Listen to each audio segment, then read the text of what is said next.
Good morning, Islander fans. Welcome to the final episode here of this 2025-26 New York Islanders season. My name is Paul Kreischer. I am your only host today. Um, Joe has some family stuff still going on. He gives his regards. He will be back at some point. Gary is also doing some things today, which is why I gave him his moment to sign off um, 2 days ago, 3 days ago. So you are here with me today. I'm glad you're here. Good morning to all. Um, the emeritus is watching. Here we go. Fair enough. So, good morning. Good morning. We'll let some of you guys get in here. Oh, wasn't expecting that, but you're up, Matthew. So, listen, folks. Um, I will not be bringing up your comments in this show. Um, there's a little bit of stuff I need to cover. By all means, play nice in the chat room. I won't be paying too much attention, but this is, I don't want to say it's a long time coming, but this show needed to happen for me in order for me to enjoy my summer. Okay. Um, we're going to splash some really cold water on you guys. And at the same time, we're going to be a little more uplifting as as the show progresses. And if everything goes well, um, I'll put in a link into the chat room for anyone who wants to come in live and vent away. Give me your thoughts, your feelings heading into next season, into the draft, whatever you want, as long as time permits. So, um, having said that, folks, welcome to the Lottery League. The one spot every NHL owner does not want to be in, ever. This is your actual mushy middle. Okay. You're somewhere in between the actual NHL teams who make the playoffs on a consistent or regular basis, and you're also just above the American Hockey League teams. You're nowhere. You're just there. You're there to make as much money as possible. Sorry. This is where you are. We're going to go into a little deeper what the Lottery League really is. We're going to see how long the Islanders really are going to be in this trench, this actual mushy middle. It's more like quicksand, believe it or not. And some of you really should get a little angry. Just a smidge. But once I tick you off, I'll bring you back a little bit more on the positive side, and I'll let you guys decide, what you want to do with this team moving forward. Welcome to year 2. You just completed year 2 of your transitional time. Gary and I have brought this up before. I don't know if it's going to be 4 years like we did in the late 80s, early 90s. I'm hoping for the same result from the early 90s, particularly that 93 run. That's the goal for you guys. For me, that's my wish for you guys. Um, you never really left this transitional period despite what was going on this year. And I wanted to do this show because for those of you who have followed, I honestly didn't have the Islanders making the playoffs, even when they were in the playoff spot. And I wanted to explain and show you guys why that didn't happen. But at the same time, I also want to demonstrate how close the Islanders really could be moving forward. And I know he's watching, but this was already pre-planned anyway. when you're doing a show like this for this long, okay, we've actually been doing it longer than 7 years. We've been doing it for, I think, 10, Gary. I think that's about right. Gary was on the radio before then. I was his host. Excuse me, his guest back then. We've been doing this for at least a decade. I have taken elements from Gary for this show. I have taken elements from our good friend John Panarese. Rest in peace. I've also taken elements from Joe, and I've incorporated his focus in with the show as well. So even though these three gentlemen are not here talking, they are going to be present in this show because I feel it's beneficial for fans to understand what's really going on. So let's get through this transition. Let's get through the show. But before we do that, before we dive into the lottery league, this new modern NHL, there was a lot of learning on my part this year. A whole lot of learning about this new NHL. And you cannot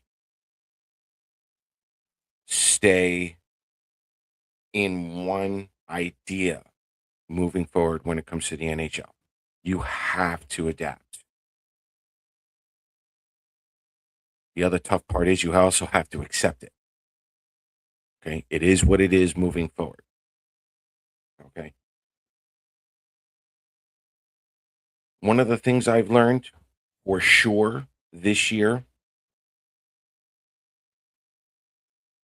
the NHL is definitely more entertainment than it is sport. And what do I mean by that? I had my reservations made it public about Matthew Schaefer playing a full season because I was thinking the old school NHL would absolutely take care of his inexperience on the NHL ice. He performed admirably, no doubt. But what I started to notice in these games, players not finishing their checks like they used to, the hitting was not there. Some of that could be due to the schedule, but I think what we're starting to see more and more often, and I believe Adam from All Things Islanders said this as well, this is becoming, or it has become already, the Western Conference of the late 90s and early 2000s. There was more of a finesse and skill game back then. Whereas in the Eastern Conference, you had the grinding, the hitting, the bruising, something we grew up with on this side.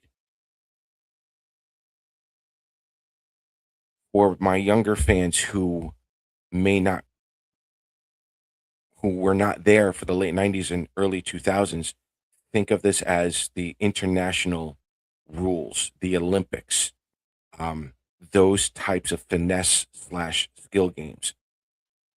And Matthew Schaefer coming into this league came in at the perfect time. But what I wanted to see as well was he getting special treatment? The answer to that is no, because I watched an insane amount of hockey this year, and it's across the board. The physicality is there in the playoffs, thank God. But there's now more finesse, there's more skill, which is why you now have Sidney Crosby, Alex Ovechkin. You have Malkin, you have Carlson, you have those older players, Brett Burns, still playing in their late 30s, early 40s. Okay, Anders Lee playing until he's 36. But at the same time, you can bring in kids like Macklin Celebrini early. You can bring in special talents like Matthew Schaefer early. And what that has caused, and Gary and I have talked about this the most, parity.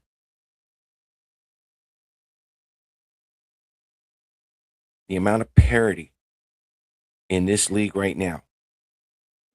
You've all seen the stats. Some of this is going to be redundant. The save percentages are down on almost all the goalies. Scoring is up. That's good entertainment. That's good business. More games went to overtime this year. More games went to the shootout.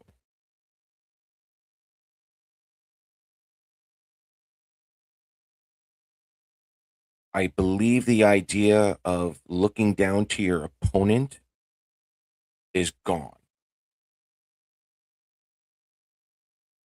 I think every game now is going to be different. If the players are not ready to play, you're in for a long night. And I think it's going to be even more so next season when these players get more than 1 day off next year. Because there is no Olympics. The World Cup's not coming yet. This is just going to be a regular NHL season. And if you guys thought this year was maddening, wait.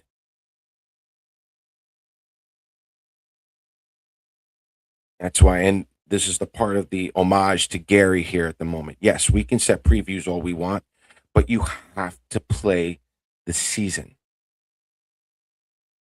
You have to learn what the season is giving you.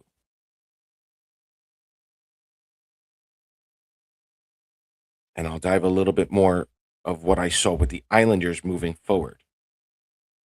The other thing we learned, or at least I learned this year, more so than ever, injuries are going to play a massive role.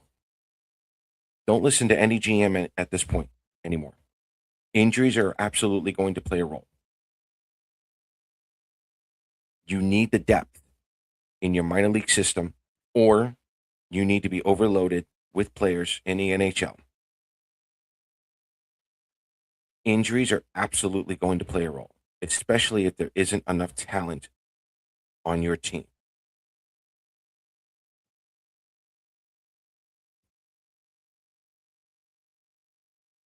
Injuries to any of these teams can cost you 1.2 points that make you miss the playoffs. There needs to be enough depth in these organizations to stay out of this lottery league moving forward. No doubt. And with that, every year is going to be different. And this is going to be an advantage for teams like the Islanders.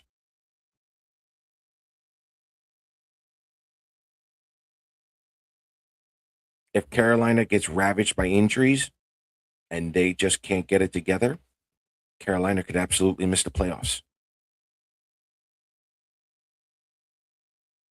If Jack Hughes finds a way to stay healthy this entire season or next season, the Devils are going to be in first, second, third, whatever.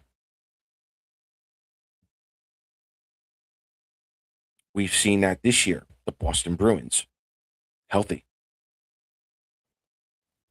Look at what they're doing. I'll get into that in a minute. So that's what I've gotten out of the NHL this year. It's going to be very different. Every year is going to be different. I don't think we're going to see that consistency that we're used to seeing other teams make the playoffs all the time. I think that's going to change. I don't think you're going to see those long 5, 6, 7 year runs of making the playoffs anymore. You may see 2, you may see 3. Honestly, it's going to depend on the depth of the entire organization moving forward. And that's why I still feel the Islanders are in a transitional period. They're adding to the organization. They still have to add to this organization. So, With that said, on the NHL, what is the lottery league? Well, as of right now, it consists of 10 teams: the Detroit Red Wings, the Chicago Blackhawks, the San Jose Sharks, the Columbus Blue Jackets, the Calgary Flames, the Seattle Kraken, the New York Rangers, the New York Islanders, the Nashville Predators, and the Vancouver Canucks. What do they all have in common? They have missed the playoffs now for 2 straight years. I always give 1 year, you know, an asterisk. I don't count them in the lottery league because the first year, it's usually a team that got ravaged by injuries. Sometimes teams just bounce back pretty well and they're right back in the playoffs. New Jersey is an example of that. Boston this year is an example of that. So I don't put them in the lottery leagues.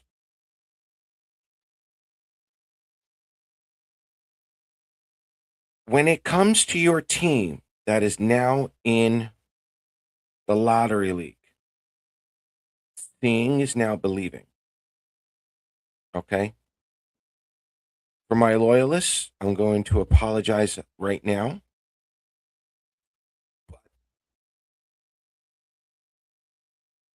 You have to go from always believing to I'll believe it when I see it.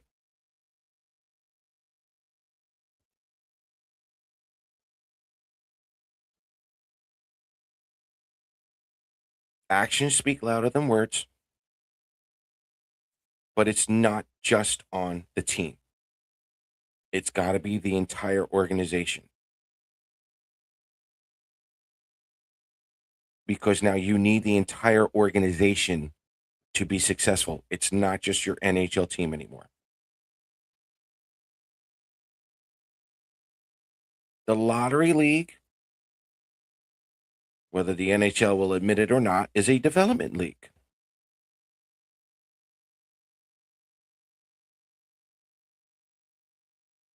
You get first round picks who are coming into the NHL, probably not ready, but the team's not making the playoffs. So you need to sell tickets. Business move.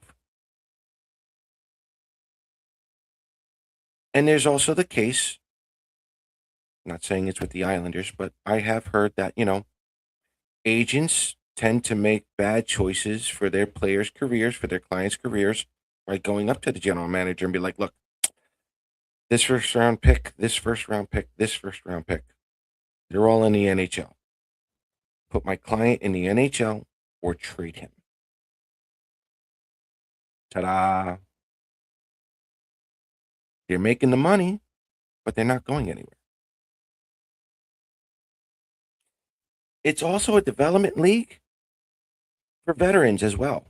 It allows them to work on their game, it allows them to evolve.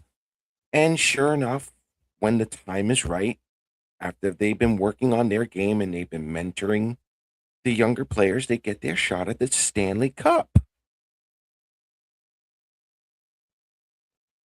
It's just the way it is. It's a development league. Sometimes, again, it's out of necessity because there's not enough depth in the organization. That's what happens. When you're in the lottery league, you got to think long term. Usually 2 years, it's like injuries. 1 or 2 years, it's injuries. 3 years, you want to call it a retool. 5 years, 6 years, 7 years, you're in a rebuild. After this show, I don't think we're gonna. My hope is to convince you that we are not in a rebuild. This is going to be a retool. I'm not gonna lie. I'm really gonna like year 4. Year 3 next year might actually be fun, but we'll get to that in a minute. Um, Trade deadlines. Don't worry about it. Trade deadlines, don't worry about it. There was another one here. Um, Grading players is an absolute waste of time. You're in the lottery league, you're not going anywhere. Stop it. I know some have mouths to feed, families to take care of. I get it. Did the Islanders make the playoffs? No.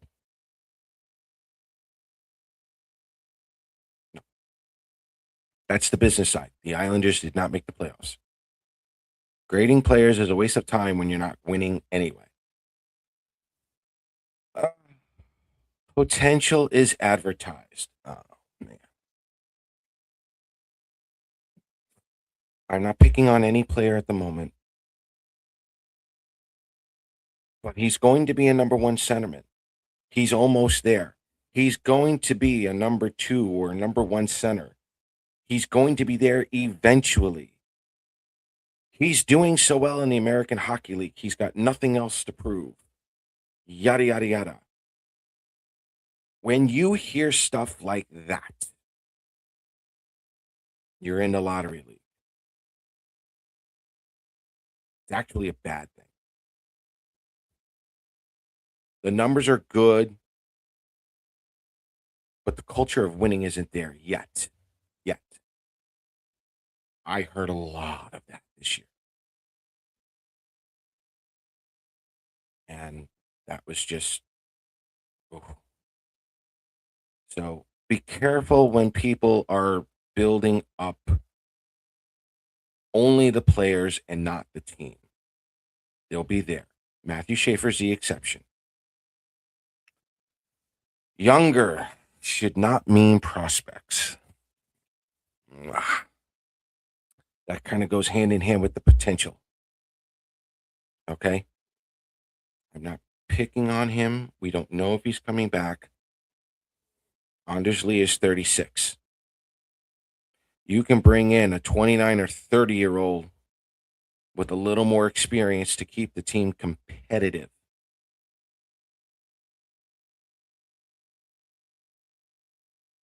And you're still younger. You don't have to bring up the kids. One of the reasons why I did not have the Islanders making the playoffs, if you take a look at all the other teams in the playoffs right now, they only have two rookies playing during the regular season. Two at most. Most fans may not realize it. Edmonton had three, and as of right now, they got lucky. They're not doing so hot right now, but that's on their star players. Edmonton's the only exception. You look at any NHL team ready to make a playoff run, it's only two rookies. You're playing two prospects at most. Okay. And according to everyone else, a prospect is 50 games or less played in the NHL. The Islanders had four this year: Matthew Schaefer, Cal Ritchie, Shabanoff, and believe it or not, excuse me for a moment, Mark Gatcomb. Mark Gatcomb only started the season with 39 games. Technically still a prospect. You're not going to win or get into a playoff spot when you're running essentially four prospects. Shabanoff's first year, I don't care if he's 26. Welcome to the NHL. You haven't played anything yet.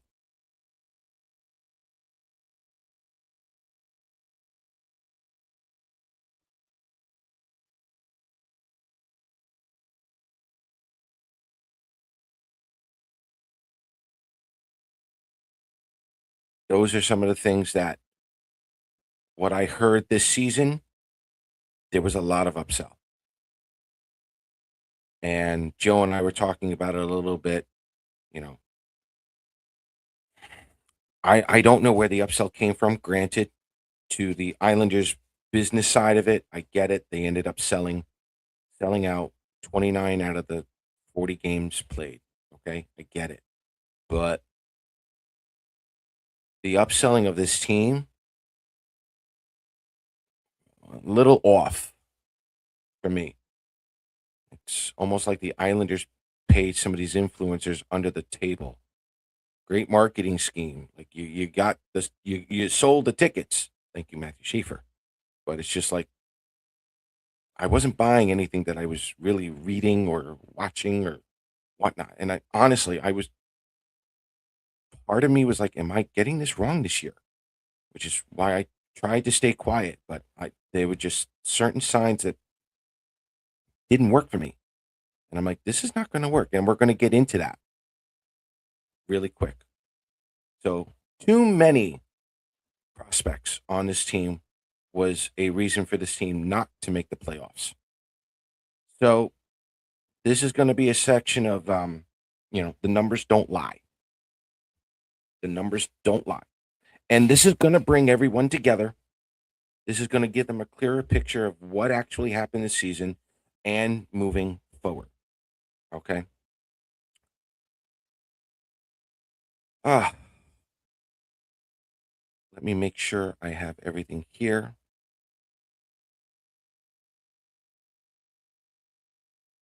Let's do this. Oh, not that one. The lack of scoring on the forwards. Power play aside. I get it. You're right. I know. I'm skipping that for now. And that's on purpose. We all know the power play is just wretched. Okay. What do I look for at the beginning of the season when it comes to the forwards? I'm looking at players who racked up close to 22 goals at the beginning of the season. Who can get you close to 22 goals? Okay. And for me, when I look at forwards, 5, 6 is usually that number. Okay. Usually the bottoms, they fill out pretty well. Okay. The forwards, for the most part, didn't do bad. And that's the kicker. They didn't finish correctly, but that kind of culminates to the season. The Islanders were close, but they didn't have it. And I'll get into that later on. Your only forwards to rack up 22 goals or more: Emil Heineman and Bo Horvat. Two. Matt Barzell came close with 19. Simon Holmstrom racked up 19. Anders Lee racked up 19.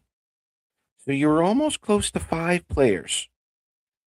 Include the injury to Kyle Palmieri. The Islanders were close, but not there.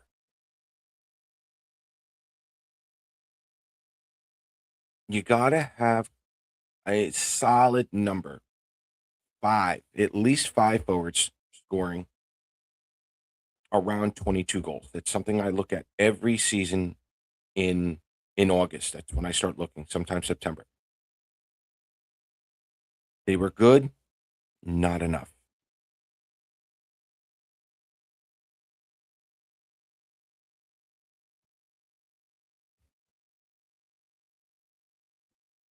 And going back a little bit here, as far as the forwards are concerned, we'll agree to disagree on this one. Cal Ritchie was rushed.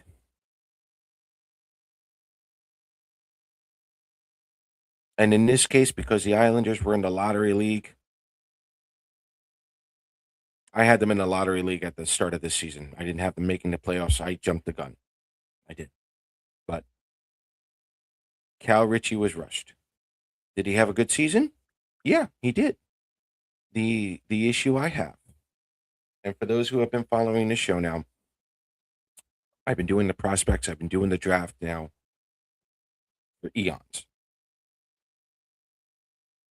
When I hear Matthew Darsh say he wants to develop the farm system, I was all gun ho about it.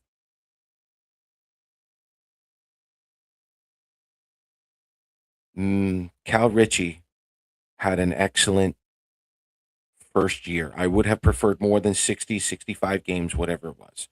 That's the bare minimum. The problem that I have is that a good chunk of that ended up being on the left wing or wing, whatever it is. That wasn't the center position. As of right now, we can make this argument. Josh Bailey, Anthony Beauvillier. Now it's Matt Barzell, but we'll see where he gets put in. You guys understand where I'm going with this.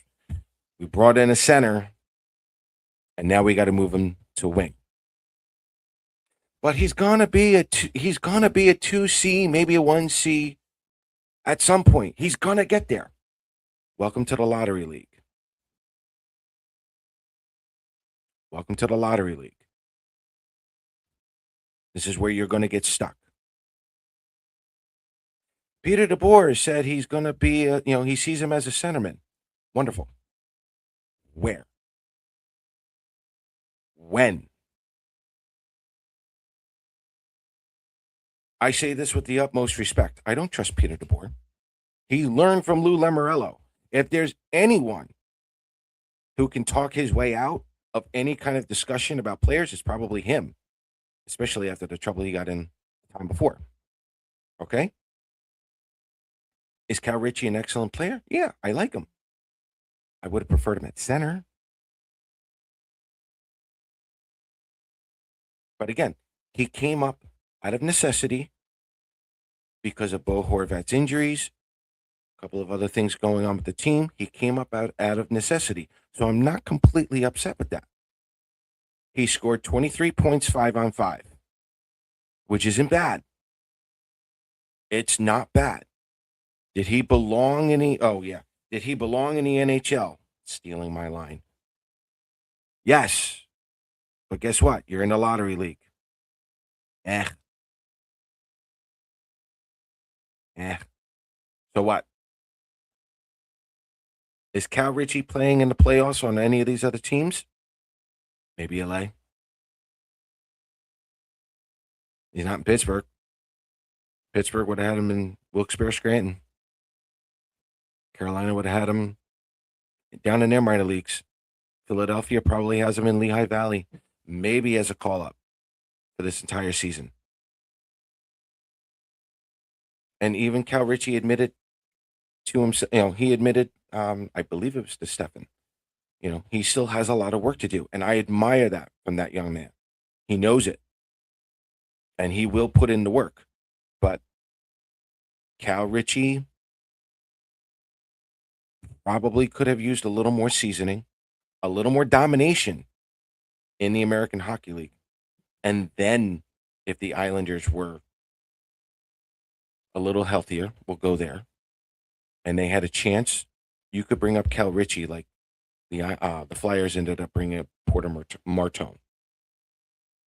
Having said that, I think Ritchie's going to have a really good career, but I think now instead of, you got to give him his full entry level contract. You got to give him the next 2 years to see where he really does evolve as a player. He'll put in the work, but are we getting a centerman or are we getting another winger? For me, we're just replaying this, guys. We're just regurgitating everything we've done before. Develop the players that they are supposed to be at. And Matthew Darsh said it. Centermen can play wing. Wingers cannot play center. Okay? As of right now, I haven't seen enough centermen out of Cal Ritchie playing in the NHL.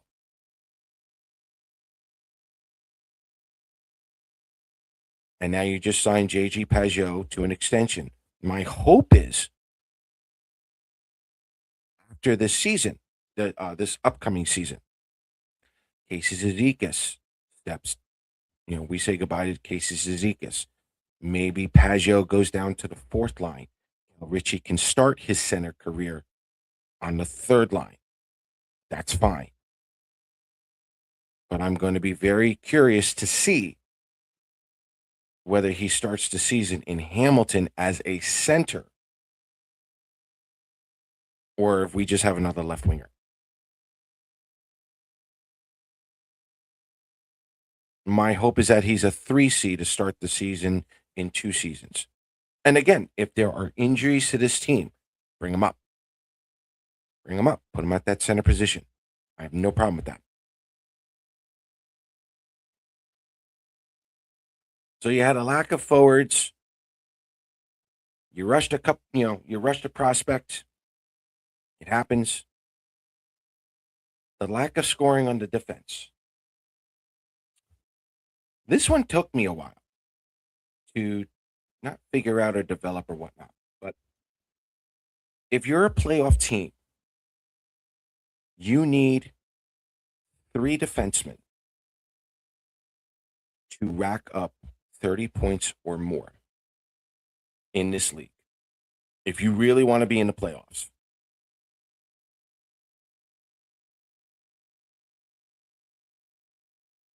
And you cannot average it out. I've already tried. Yes, Matthew Schaefer racked a few up. You could bring some of that down to Adam Pellick, kind of balance everything out. No, it doesn't work. Okay, I tried that. It doesn't work. To the Islanders' credit, Matthew Schaefer racking up those points. Tony D'Angelo racking up 37, 33. Give me a moment. 35. Good numbers. Ryan Pulock, who we found out was more injured than we realized, ends up with 28. Give him a pass. Okay, give him a pass. If you cannot have 3 defensemen racking up 30 points, in a season, you're looking at least 4 defensemen, again, with that magic number 22. 22 points. Adam Pellick kind of fell short on that. Scott Mayfield, third pairing defenseman, racking up 15. It's just about normal. Even for a third pair defenseman. That number 6 spot was a little bit of a sore spot here for all of us. Losing Romanov definitely hurt, even though he was not starting off very well at all.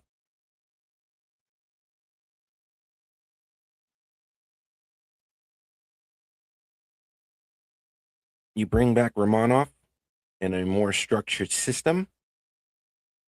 Can Romanov put in 17 to 22 points? Probably.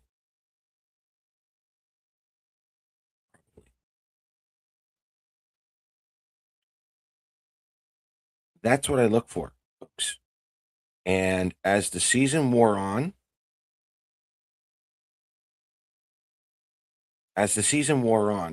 I was like, okay, where are we getting? And again, this goes back to Gary.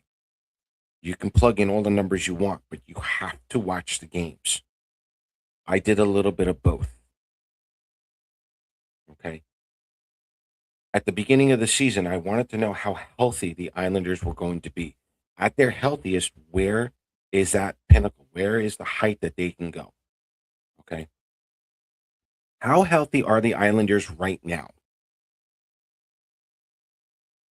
Okay.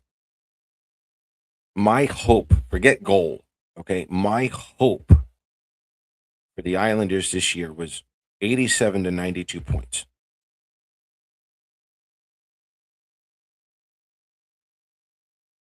They ended up with 91.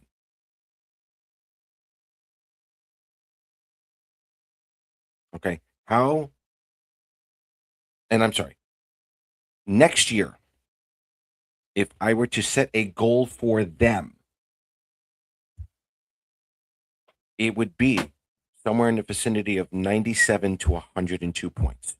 Now, how did I get that range? Because, in all honesty, folks, that's where the Islanders were for most of the season. What had me concerned was that the Islanders could not get above 102. And during the shows, especially in November, December, early January, Yes, the Islanders could have been in second place in the Metro Division, but there was no separation. And that's part of the new NHL. The parity is there. The Islanders were on pace for 102 points, and they could not separate themselves from the rest of the division. And this is the element where I'm taking a little bit of Joe.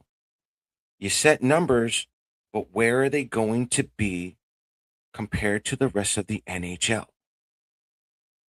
And I think that's something that Islander fans need to start doing a little bit more.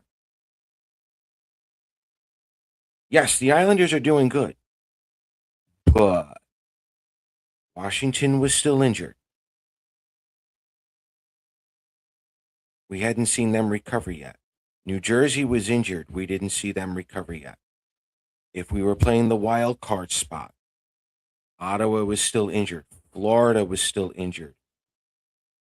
Toronto is just becoming a hot mess. Okay, when the Rangers went down, we knew the Rangers were going down. But you understand where I'm coming from.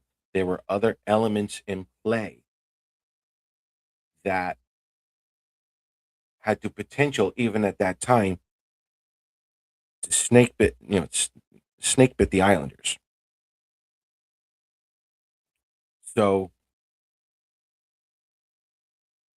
at the very least, if the Islanders don't do anything this summer, because of the amount of depth that this team now has, 97 to 102 points is not out of the question.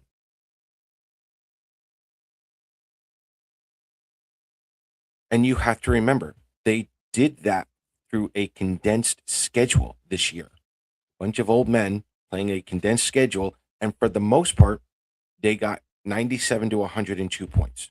That was their pace for most of the season.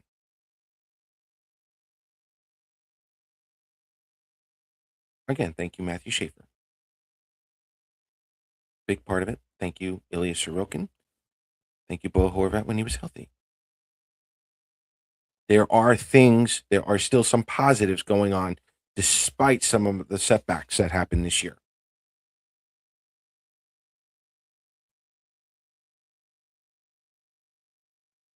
The Islanders are in a good spot right now. Do I think the Islanders are just going to stand pat? No. We know that. Okay. But you're looking at worst. If this team stays healthy, that should be the new goal. And that's going to put you close to a playoff spot. In summary here, did the Islanders overachieve? You bet your ass they did. No doubt. They overachieved. No doubt. And I'm going to use again John on this one as well. John was a hockey fan who was blind, and he was able to write for Eyes on Isles just by listening to the games. Just by listening to the games, and he was able to blog about the Islanders. And when people read his work, you could actually see what was going on in the games through his writing. And what I always appreciated about John is that even when I moved up here to PA, there were not a lot of games. WFAN was just barely coming up here on the radio. So I had to listen to games. I had to watch games on the Islanders, but from an opponent's standpoint. And don't get me wrong, I love listening to Islander games every once in a while. Alan Fearing, Bailey, Butch is on there sometimes. I listen when if I don't get a chance to watch, I have no problem listening to the game. But I do like to listen every once in a while to the opposing team's broadcasters. Do not listen to Boston. Do not listen to Pittsburgh. Some of you are laughing right now because you know that's the truth. Don't listen to them. Try to watch the game instead. Don't listen to those two. No, don't do it. Okay. And we're going back to Matthew Schaefer here. We have the Islander fan base putting him at a generational player. Rightfully so. There's a lot of excitement going on. What I heard from outside of Long Island, yes, he could be a special kid. Let's see what he can do in a few more years. I have that respect from both. So I'm going to bring you into the middle here. And again, thank you to John. Matthew Schaefer had a generational season like no other.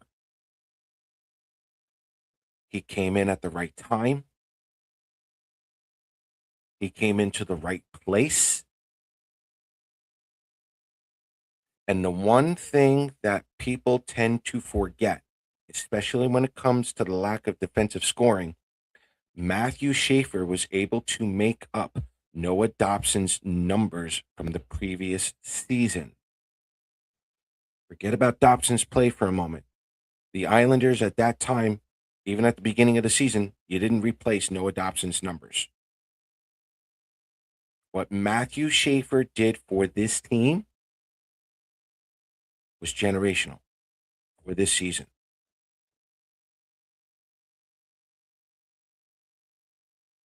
Ilya Sorokin put up Vezina-like numbers to keep this team going.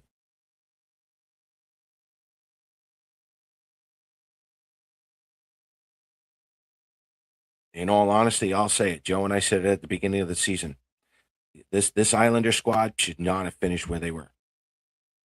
They should have been down pretty much Vancouver style. They didn't.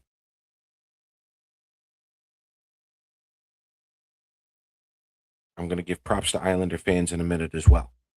Matthew Schaefer changed the course of this transition. He changed the course of the Islanders' time in the lottery league by a lot.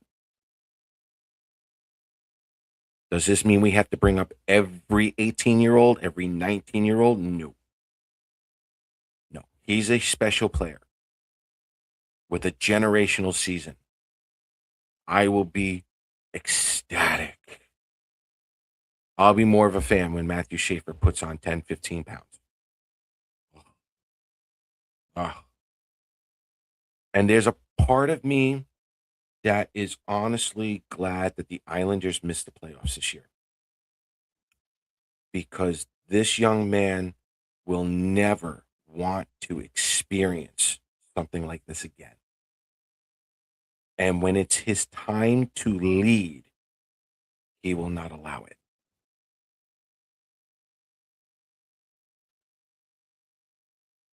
And I'm going to go here with this one. As much as I just bashed the Islanders, did the Islanders collapse? No. No, they didn't. And I'm going to answer that. This goes back to the new NHL that everyone was introduced to. I had asked permission, and I got it from Jack from Isles Den, and it was this situation. Let me hide this banner here for a moment. Perhaps the philosophy of buying at the NHL trade deadline should be revisited. Go Sens. The Senators stood pat. The Flyers stood pat. The Penguins stood pat. The Bruins stood pat. The Caps sold. Still a question mark on that one. I don't know why. The Isles bought. The Red Wings bought. The Columbus Blue Jackets bought. Okay. Jack was on to something. He was on to something, just off a little bit. The only minor detail he may not have realized is that all those teams that stood pat were injured, literally injured during the season or at the beginning of the season, especially the Bruins. None of them were getting healthy until the second half of this season.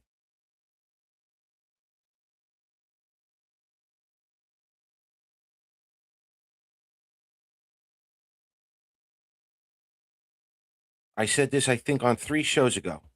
I think it was episode 15. If the Islanders missed the playoffs, and I know Gary was there, it was going to be out of the Islanders' control. And allow me to explain. The Buffalo Sabres were pretty much going downward again, I think around Thanksgiving. They fired their general manager, and Buffalo has never looked back since. That's getting healthy. They took off. The Boston Bruins got healthy pretty much all season. That's out of the Islanders' control. That's a wild card spot. Pittsburgh was able to win without Crosby and or Malkin and or both. Many of us had Pittsburgh down in last place. That's out of the Islanders' control. Philadelphia ran the table because they all locked in. They bought into Rick Tockett's system. And they dominated everyone since the Olympic break. That's out of the Islanders' control. And then they bring in Porter Martone later on. The Red Wings had to add. They didn't have enough. The Columbus Blue Jackets bring in former Islanders coach Rick Bowness. Columbus goes on a winning streak. The Islanders could not control that. Washington got healthy. They pissed me off. Washington got healthy. They ended up surpassing the Islanders, but they didn't make the playoffs. I think if Washington had maybe an 84-game schedule, they might have slipped in. The Islanders' offense, even with the forwards, was almost on pace for what they normally do. During the regular season, the Islanders were on pace as a team for 237 to about 245. For most of the season, they were on there. It wasn't until the end of the season where things just started to unfold. They got beat by the better teams. If any of these teams were healthy at the beginning of the season, the Islanders probably don't get as high as they should have.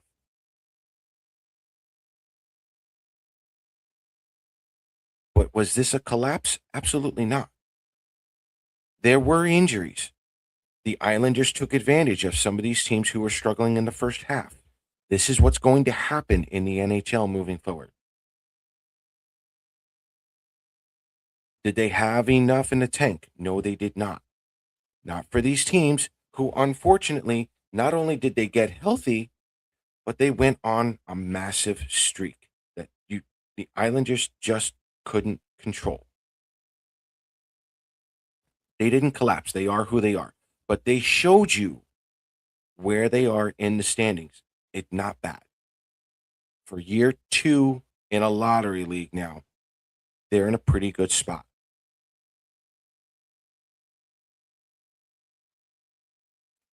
So we have a segment here called Don't Blame Gary. Every once in a while, more than once in a while, we do get info.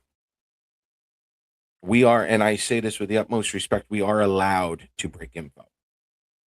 Okay. This is a little bit on the hindsight. It's the end of the season, but I kind of did this on purpose.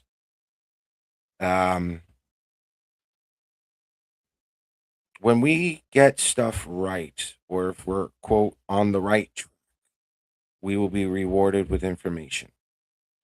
However, due to Gary's affiliation with the Islanders Booster Club, only Joe and I know. We are given that information. Okay. It's how it's worked for years now. Again, you don't have to believe me. I don't care. I love it when I'm giving out the actual information and I let you guys wrap your heads about it. That's fine. I'm sick like that. You can believe me. You don't have to believe me. I don't care. But this was the info we were getting. Joe and on last shows, Gary as well, were very adamant about the lack of structure and how the game opened up for the Islanders beyond that one game against Dallas and Florida, where we saw them play playoff hockey, the more structured defensive type system that we were all hoping to see for the rest of the season. We did not. We saw the game open up. We saw a man on man. Every single Islander fan, young and old, doesn't matter. We all saw a bunch of old guys, old players playing man on man, which was an absolute no no. Um, Unfortunately for Islander fans, that decision by Patrick Waugh was actually deliberate.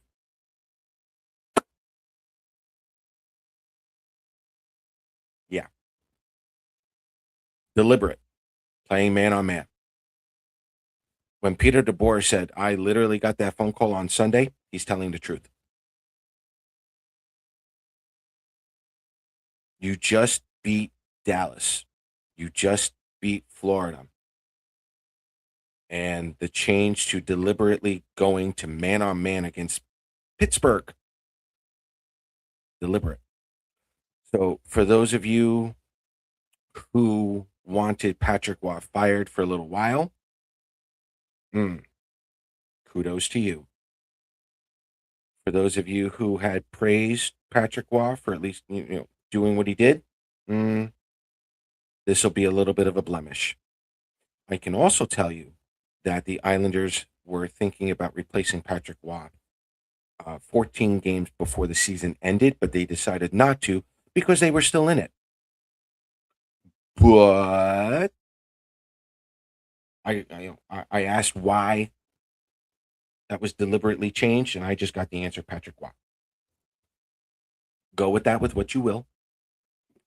Do I think the Islanders would have made the playoffs either way? I don't think so. But that's 4 games, 4 straight losses. Deliberately playing an old slow team, man on man.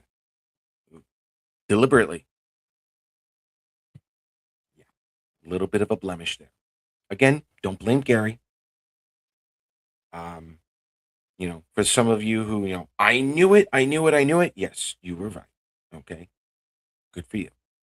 I'm just the messenger here on this one. So, what did this season teach me? And what it should teach you moving forward? It's all about momentum. Condensed schedule is going to happen again more often than we realize. The NHL is going to make some money off of this. There's no doubt. We've talked about the health of the organization, not just the New York Islanders. It's got to be the whole organization. It is going to be about the hot team. It is going to be about consistency.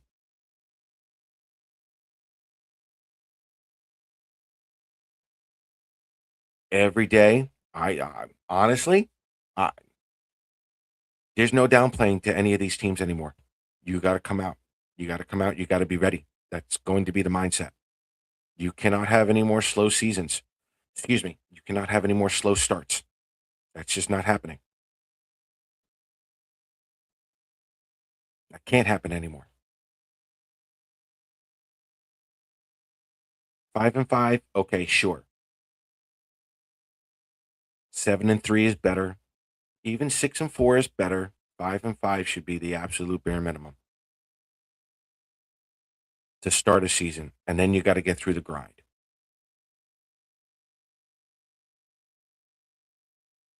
There's a lot of comments in this comment section. I hope you guys are behaving. It's all about momentum. And this is where I'm going to give my props. If I could bow down to Islander fans in particular. If I could give the Bob Nystrom Award to anyone, it would be Islander fans at the moment. You took a young man under your wing from the moment he was drafted, you turned him into one of your own immediately. That young man thrives on momentum, he thrives on emotion. There's no better place for him to play than Long Island in front of Islander fans who have been longing for someone like Schaefer. Islander fans at home have been a huge reason for the success of this team this year. The amount of emotion, positive emotion, you have given this young man, and to help carry the rest of this team the way you did, deserves the Bob Nystrom Award. I cannot understate that anymore, overstate that anymore.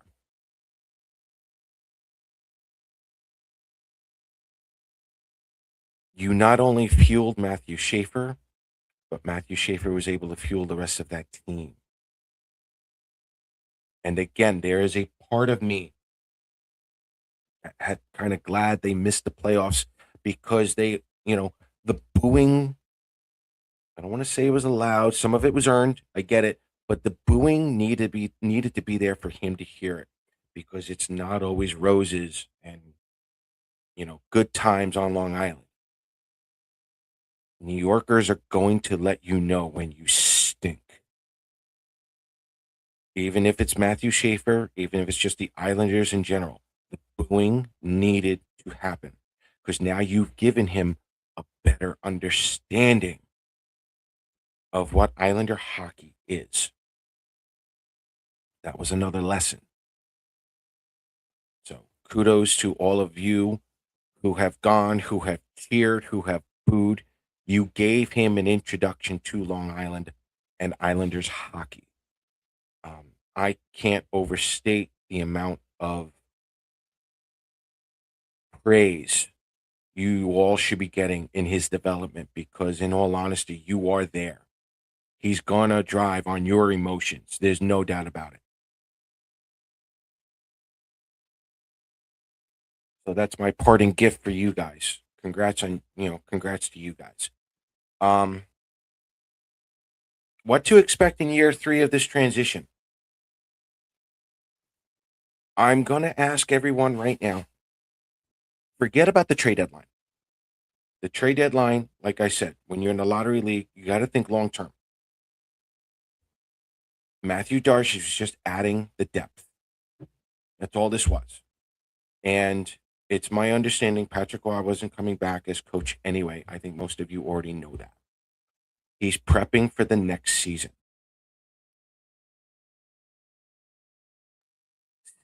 I don't want to say sit back. I mean, if you want to play armchair GM, go ahead. I would sit back and see what he does because now we're all going to get a better idea of what kind of a GM he wants to be. And what do I mean by that? He's been screaming to the top of the mountain here. Development of prospects. You can't do that without enough depth in the organization. If you trade everybody away, you're now looking at, again, 93, 94, well, not 93. We'll go 95, 96, 97, 98, 99. Some of you are cringing. You can't trade everybody away.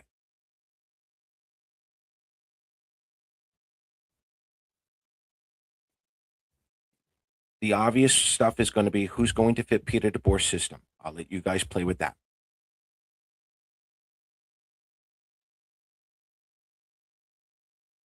And if the Islanders miss the playoffs for one more season, Hamilton's going to have 1, 2, 3, 4, 5, 6 first rounders in the Calder Cup playoffs. 6. I'll let you guys pick them out. But yeah, 6. 6. And then I'll tell you right now, year 4 for me, God, I hope it's some form of like 1993 or 2002, and hell, I'll even go 2016. Something like that. That's for year 4. Could they do it next year? Sure. Sure. I'm up for it. Why not? The parity in this league, the unpredictability, anything can happen. Absolutely. I'm gonna say for right now, for Islander fans, go one more year with this. Just one. Let Matthew Darsh clean up whatever he needs to clean up. Because when you're in the lottery league, general managers go, the coaches go, and then at some point, it's gonna be the players. Let's see what he can do, if he can do anything at all. But for me, entering next season, if there are any injuries, I think the next step for the Islanders as an organization is to bring them down from Hamilton and not overloading the forward position in the NHL. Some of them are ready, but if he decides to overload in the NHL to keep the players developing in Hamilton, you you know, this stuff is easy to fix, believe it or not. If you're looking at another forward, you're probably looking at another playmaking left winger on the first line. Put him with Horvat, put him with Heineman. You can do that. If he can get you anywhere near 20 goals, you do it. As far as the defense goes, I'm not against bringing up Isaiah George, even as a sixth defenseman, but you may want to bring in a little more experience, maybe. And then as far as the goaltending goes, boy, Varley looked good. I can't lie. Is he, can he do 30, 35 games? I don't know. It's so tough for me. But again, this is Matthew Darsh's first full offseason. He now knows what he has in his team. It's now time for him to make those decisions. And for this summer, I'm willing to just sit back and say, okay, let's see what we got. It's something I've been doing all season long. I'm finishing the process here before the draft. Let's see what he can do. So, that's it, boys and girls. That's a little bit of my rant. Seeing is believing moving forward. You know, whatever you want to see, fine. Don't believe a thing until the Islanders actually start doing something.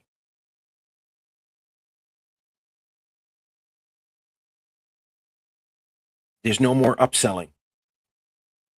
They sold out more home games than they should have. This is now hockey. You want to see hockey results, not just business results.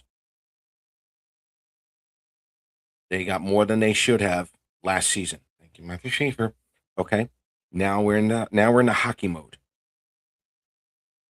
You want to see this team in the playoffs. You want to see this team go deeper. I get that. Seeing is believing.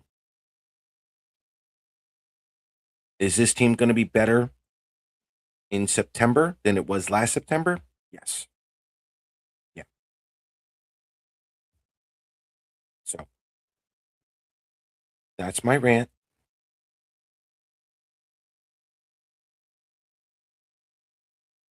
Thank you, sir. So this is what I'm going to do. Can't believe I'm doing it, but I'm going to do it. I am now going to put the link in the chat room.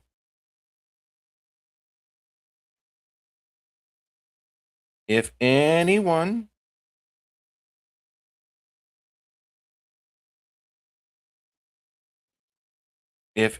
wants to come on in, you don't have to have your face on it. You don't have to come in, just say your name, tell me where you're from. Comments, questions, comments, concern. This is coffee break, no water cooler talk. It's too early in the well. It's 11 o'clock. Coffee break time. Randy Workman is not going to be allowed in. It's just not happening. Brush is not allowed in. That's not happening. Thomas Boyle is not coming in. That's not happening. If you guys want to come in, come on in. We'll talk. No bashing. This is the off season. This is the silly season. I'll start off. As far as the left winger goes, guys, I would love to see if the Islanders could pry Teravainen away from Chicago. Teravainen on a line with Horvat and Heineman? Yeah. He's not physical.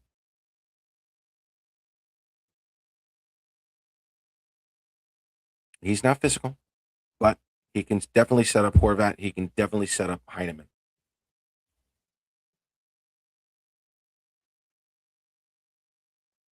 And let me throw this out there. Randy knows exactly what I'm about to do. What would you guys think about going after Jonathan Huberdeau of Calgary? I know you guys are going to be like, oh, that contract's horrible. Hear me out.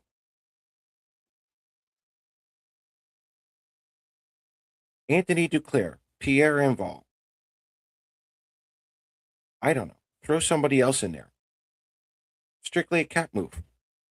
You're taking all the bad contracts at the moment, piling it up into one contract on the Islanders.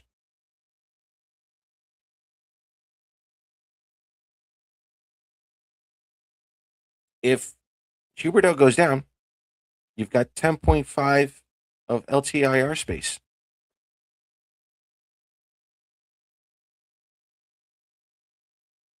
But Jonathan Huberdeau, if he's healthy, putting him with Horvat, putting him with Heineman,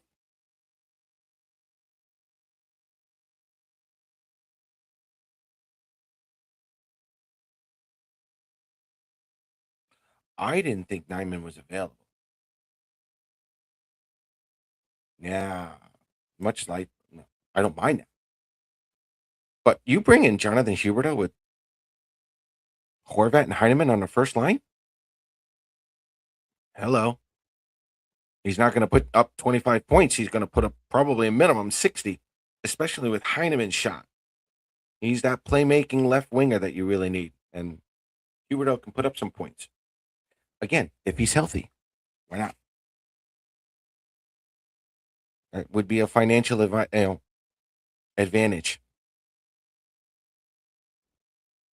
That won't happen. And the reason, see, why isn't it happening? It's not going to happen because Huberdeau probably does not want to be traded away from Calgary. The question is, every other player has waived their no trade clause to play with Matthew Schaefer. Would Jonathan Huberdeau be the next one? Triple H line. Look at you. Hey, why not? And for those of you who want the younger players coming up, look, if Huberdeau gets injured, you got your shot. It goes against what Matthew Darsh really wants. I get that. He wants the younger players to play in the minors first. I get that. I'm just throwing this out here because it's now the off season. We're allowed to do this. Why would they agree to take two bad contracts? Because it's less money a year than what Jonathan Huberdeau's doing. Jonathan Huberdeau's 10.5. Enval and Duclair together are both 5, and Enval's, I'm sorry, I think Duclair's got 2 more years. And all you're asking is Anthony Duclair to rack up 25 points to replace what Jonathan Huberdeau did last year.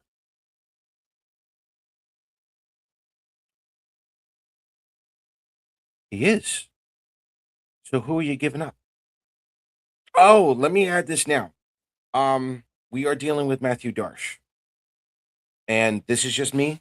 This is just my speculation. Nothing would shock me if the Islanders traded that 13th pick. Nothing would shock me at this point.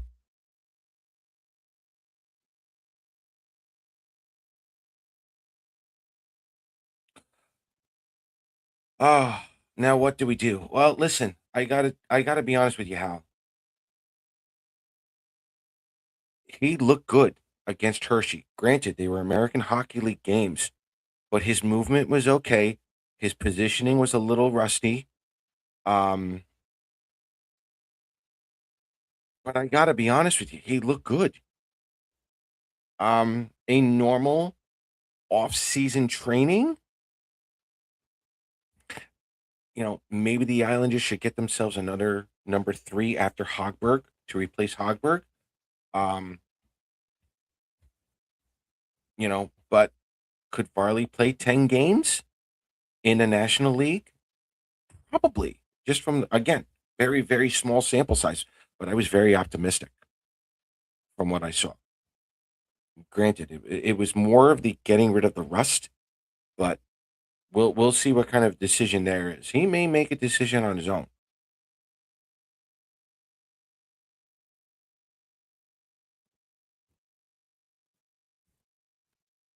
14th, not 13th. What the hell happened? I thought we were in 13th. Tankathon had us at 13th.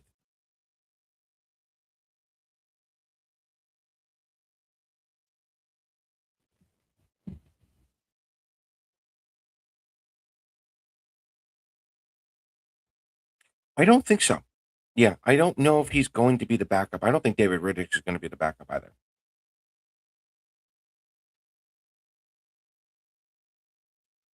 Yeah, we are 13th in the draft. Yeah, I thought he looked great.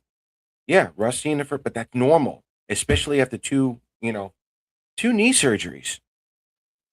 He looked really good. I don't. It's not a guarantee, but I got to be honest with you guys. You know, two knee surgeries the way he did, and the way he's playing in the American League. Props to him. Like full props.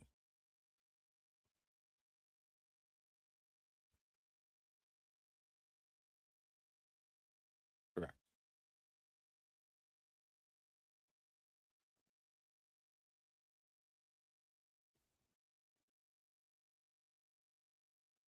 Grubauer did it. Snow, for those of you who remember, um, Snow ruined his knees and became the Isles GM. I don't think Varlamov is going to be the GM anytime soon. But that's right, Grubauer did it. Let's give him camp. Let's see what he does. Let's see what the doctors actually say. Give it some time. Don't rush the summer.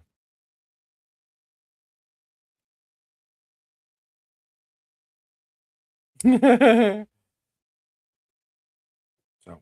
sleeping nightmare for next season. Yeah, it's April. I'm not even worried about it.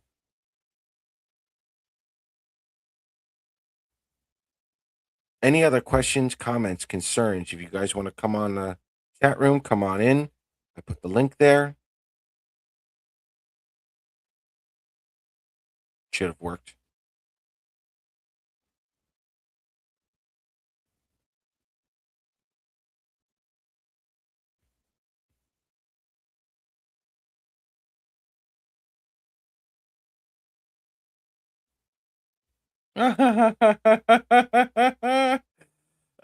Tuesday night at Bridgeport looked like Lou and Chris saying goodbye to Darsh.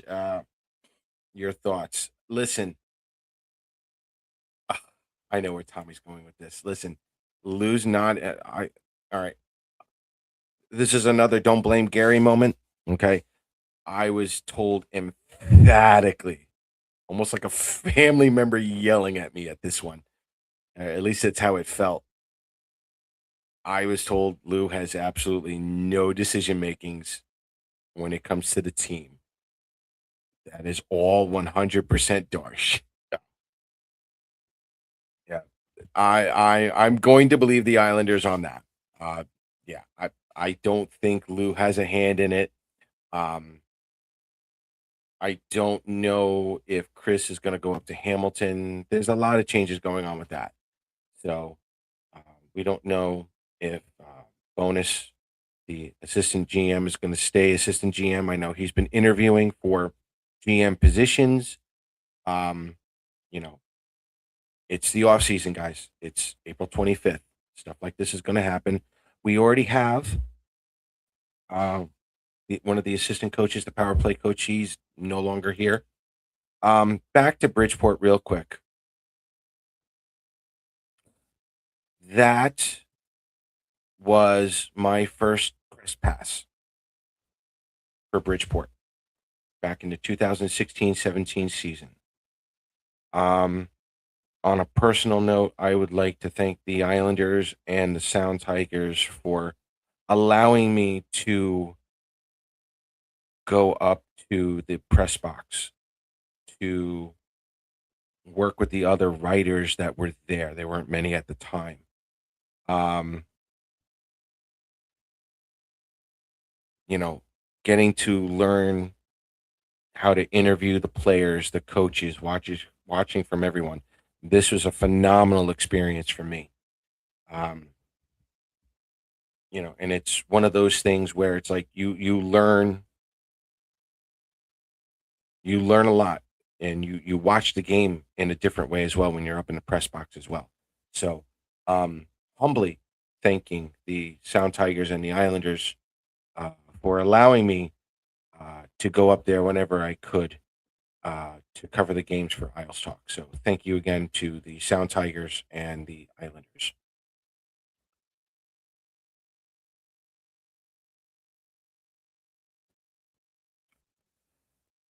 Ah, who said he's getting bought out? I mean, it's the summertime. I can do this to you guys.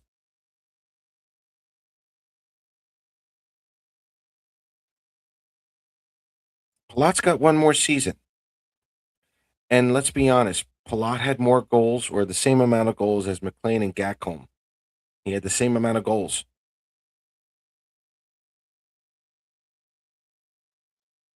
Palat, in all honesty, when he was here, he probably should have scored two more goals, but that's it. That's who he is at this point. That fourth line is going to be a big question mark as well. I didn't include that in the show, but I don't know what they're doing with that. I know a lot of people want Palat bought out. Would Palat play better under a Peter DeBoer system over a Patrick Waugh? Yes.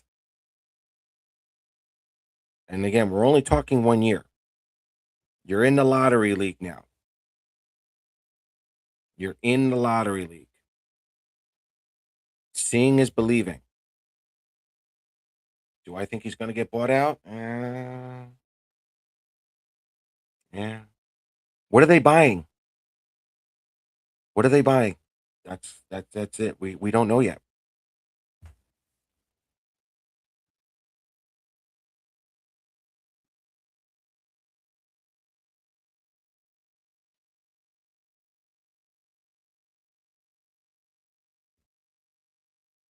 Oh, and I've been saying this now for years.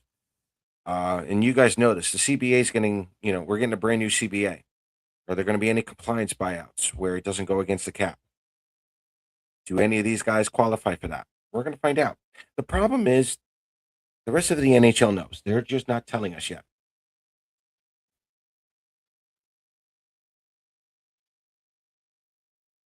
The expansion draft is not for, I think, another 2 years. But yeah, you're in the right mind. If you could move Palat, I think that would be phenomenal. Well, let me ask you something, and this is for everyone in general. With the unpredictability now of the NHL, and you've got the Islanders pretty much stuck, do you want them to spend to the cap this year? Or do you want Matthew Darsh to spend on a budget to see, who really earns the paycheck or whatnot? Or do you even care? Like, do you still want this team to spend to the max? Or would you rather see results first and then, to give them a little more room?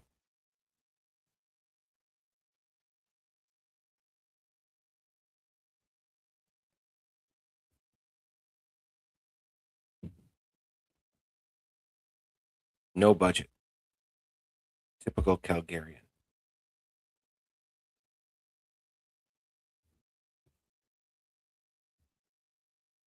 Do you want the Islanders to spend all the way up this year, heading into this year? Or would you rather see them work on a budget?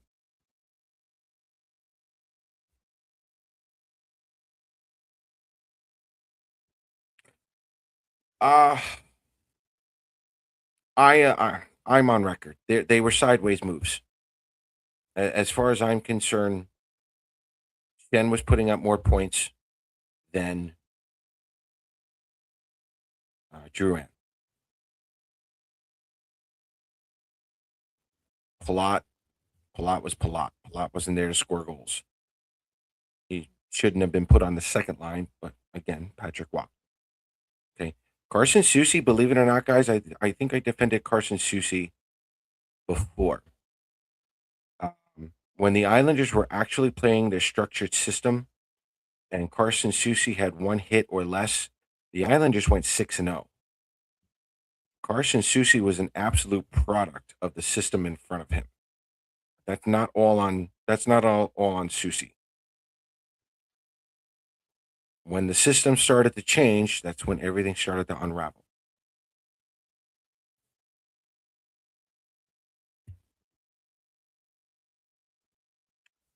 Oh man, talk about a can of worms in April. Thoughts on Barzell? And do you think the Islanders can win with him? He's got amazing talent, just doesn't bring it every game. My question, I'm going to answer this question with another question, Jeffrey. Is he going to be a number 2C, or is he going to be a left winger on the first line?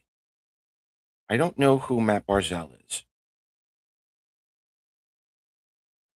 That's the one confusing thing about this season. Is he going to play 2C, or is he going to play the first line, left wing? What's he going to be? We didn't get that answer.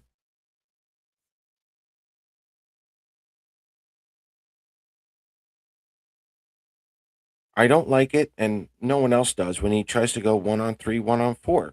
Everyone stops him at the blue line. It seems like him and Matthew Schaefer are the only ones on the ice sometimes.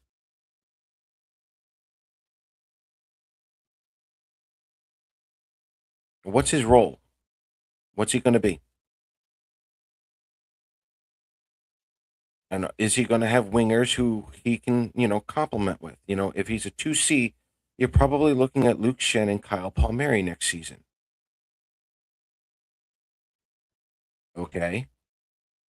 That's what I mean. There's still some work to be done here. It's April. That's going to be a tough one.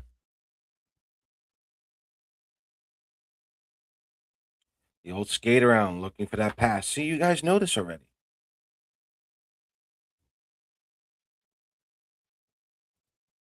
Oh, I don't know if I'm trading Barzell. Oh, here's the thing with Pedersen, guys, and Randy can back me up on this one.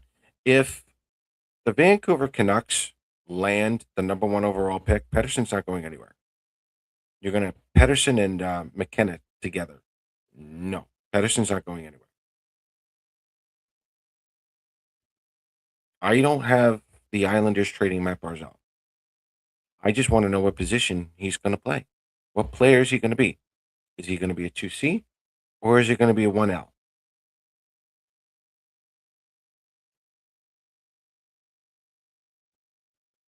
Agreed.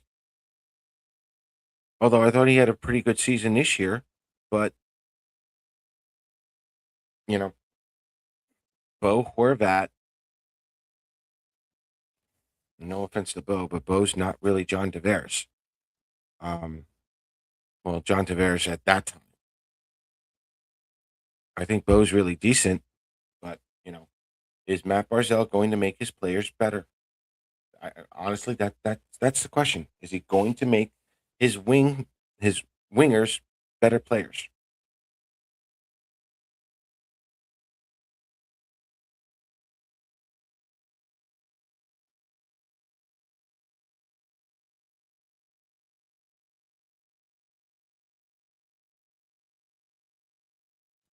Also agreed. Also agreed. Maybe you put Holmstrom up there. Uh, You can go Lee, Pagel, and Palmieri on a third line. That wouldn't be bad. And then you're going Shen, Barzell, and Holmstrom. Again, there's not a lot of speed. If you wanted to, Horvat with Holmstrom on the first line isn't too bad, depending on who we have. Then you've got Heineman, Barzell, and Shen on the second line. I'm not putting Cal Ritchie on the Islanders just yet. I want to give Darsh this summer. I want to give him a chance this summer to see what kind of a GM he really wants to be moving forward and guiding this team moving forward.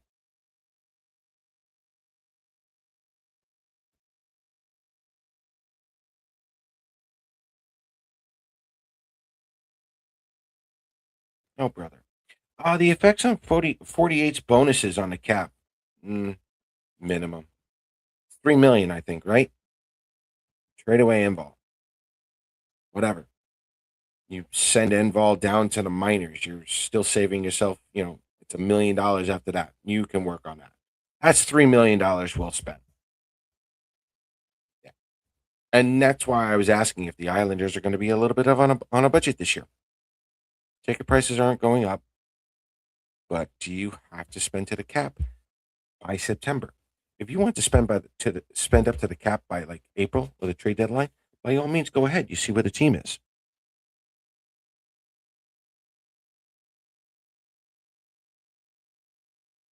3.5, not bad. Yeah, I said three. I was honestly guessing. I knew the number three was in there. I knew the number three was in there. 3.5. Money well spent.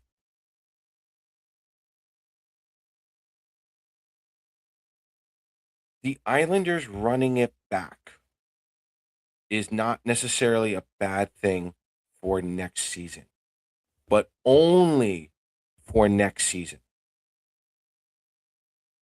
It's not a bad thing. And you can still make moves during the season, especially if there are injuries.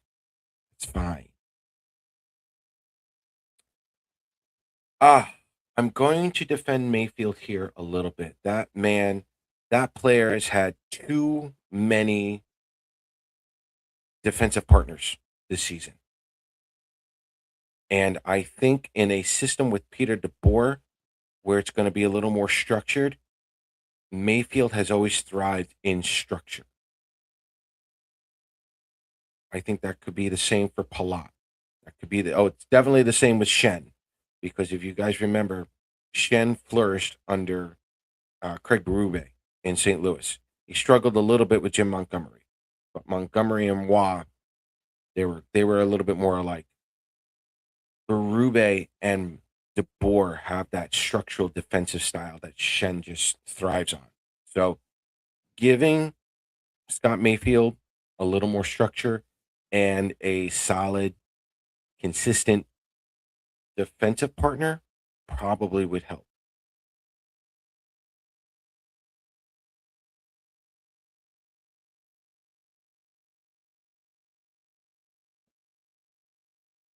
Moving forward, I think he wants.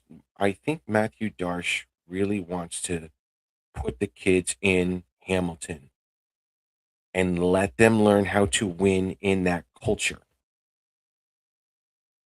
I think that's what this is about. And it's like I said before, if the Islanders miss the playoffs this season, this upcoming season, you can put Matthew Schaefer, you can put Cal Ritchie, you've got Eklund, you've got Aitchison, you've got Iserman.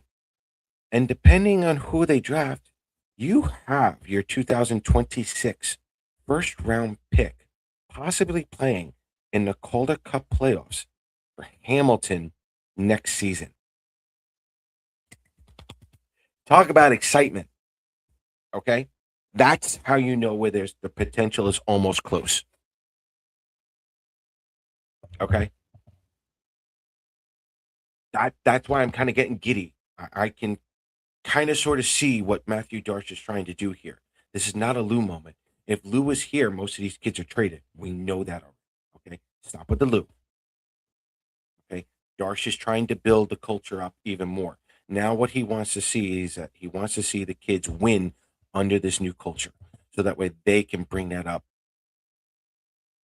and eventually replace the old regime. But you're not far away. You really aren't. Would I bring back Lee? I think I put Lee on the third line. Guy scored 44 points. He's got something there. Again, he's another player that would do well with the structure. Um, Lee, Pajot, and Palmieri. I'm actually okay with that. You know, I maybe 1 year, go 1 year deal. You know, if he can finish with 1,000 games, beautiful.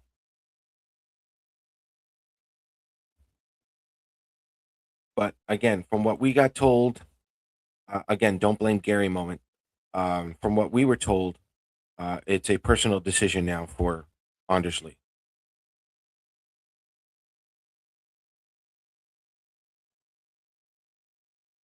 Um,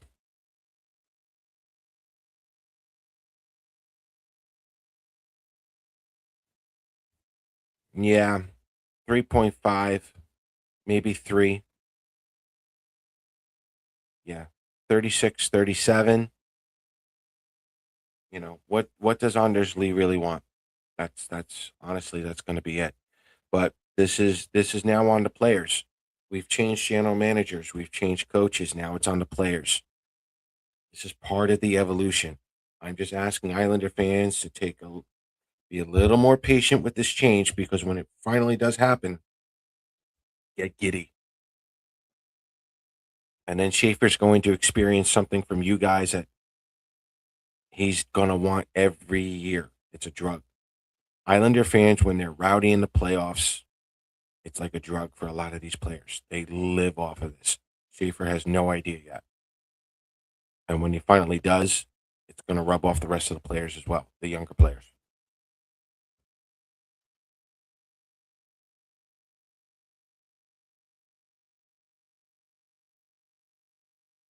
Islander identity is being messed up with the move. What do you mean?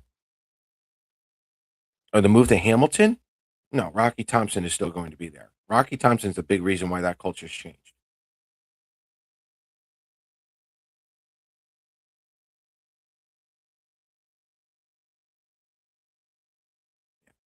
Hamilton. Well, listen, Bridgeport had their problems with Providence, Hershey, and Wilkes-Barre Scranton. Hamilton is going to have their problems with Syracuse and Laval. So, you know, be careful, what you ask for up there. Syracuse and Laval, they're not easy teams to play with either. They're usually up there. I have, but I'm trying to give everyone a chance here. This is it, boys and girls. This is our last show for a little while. Um, I'll be back for the draft for a little bit, but again, nothing would shock me if Matthew Darsh trades his pick. Tampa doesn't keep their picks. They never did, not for the most part.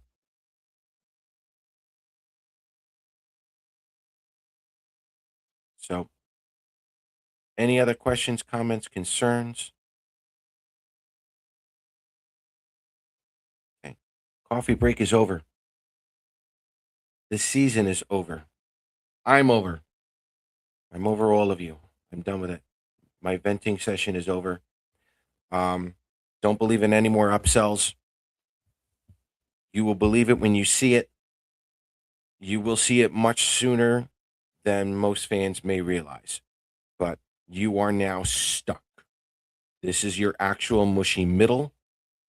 Um, do not enjoy this moment. Okay. The business, they've made their money. Now it's time for the hockey moves to actually be made. Um, don't buy the fluff. Don't buy the upsell. This team has a lot to prove at the moment. And this now it's on the players. It's absolutely on the show. It's absolutely on the players.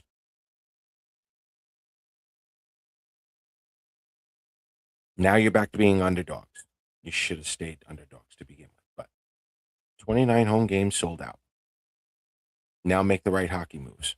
Give us a reason other than Matthew Schaefer to go see that game. It's up to you guys. So, again, I'll be back for the draft at some point. But before you do that, please follow us on Isles Talk on X at Isles Talk.